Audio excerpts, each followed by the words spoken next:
Welcome to Fluent Phonics. Today, we will learn how to pronounce the word exempt.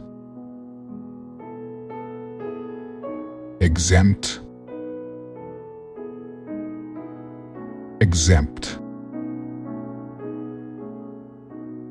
Exempt.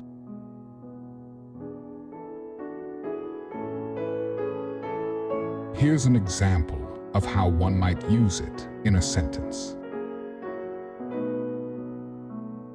She was exempt from taking the final exam because of her high score on the previous tests.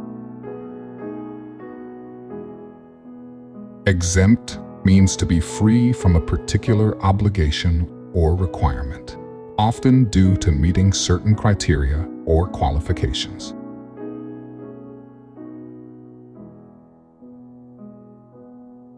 Thank you for your time.